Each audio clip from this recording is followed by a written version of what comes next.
Rimla, over to you for any Mm. gems of advice or tips on how to go into this field in the first place.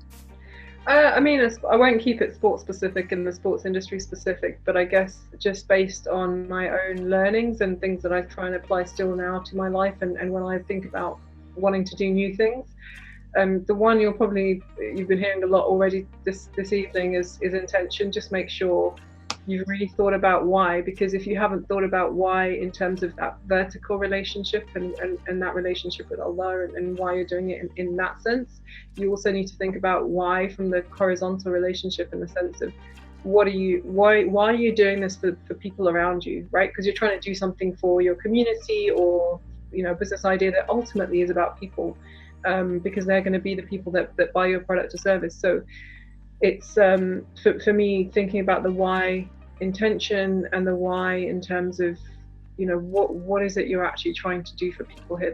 That's really important first and foremost, and I would link that to three great things that Asma's just said there.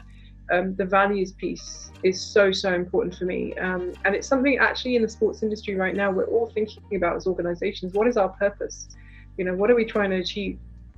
Is it all about the bottom line and the amount of money we make at the end of the day, or are we actually trying to change our communities and use sport for good? So that intention piece links to the values piece. I think practically speaking, people have been, there are many people in my journey who have opened doors for me, sometimes without me asking, and sometimes with me just stepping up and being honest and saying, this is how I'm feeling right now. I'm feeling like these guys are these guys are putting a block in my way, or I'm struggling to get through in this space. And someone hears that and they'll want to help you. And so my advice practically would be, seek out, and similar to actually the books, right, in terms of the genre, like, so if you go to the library and seek out the books and look at the books, seek out the people that you think are doing the things that you want to do, and particularly ones that you can relate to in terms of their journey. Because I find more often than not, even the busiest of people, they will be more than happy to give you 15 minutes, 20 minutes, half an hour of their time to give you the advice and support even, and sometimes opening those doors that will help you get on in your career. I just put together a Get On Board program, which was focused on getting more women from ethnic minorities onto sports boards. And a huge part of that was lining them up with a mentor. And each of those mentors have been mentors in my life, informal mentors.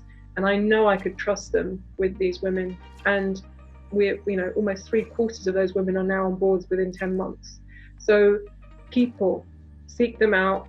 Be respectful when you reach out to them. Be respectful with their time as well. This is something I hear back from people, that, I've tried to be there for somebody and try to mentor and support them, but they don't respect my time, or they're late, or don't respond to my emails, or whatever it is. So really respect that person and give them the utmost of respect in terms of their time and their resource and their energy and their thoughts.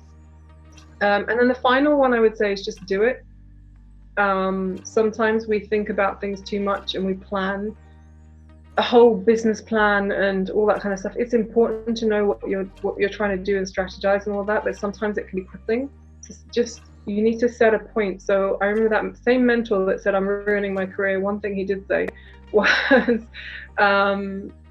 he said to me, because we were talking about, did I want to go back into the city for a career in the city, or was there something else that I could do, because I was still doing the sports work voluntarily at that point. And he turned around to me and said, Rimla, I want you to set a date that you're going to launch your business. You're going to have a party. You're going to tell everyone that the party's on that day, and you're going to set that day. And that was a way of him saying to me, you need to set a date and you need to get it done, basically. I didn't have a party, but I did set a date. So I sort of said, I'm going to launch the business by this point. So I would just say the third one is just get it done.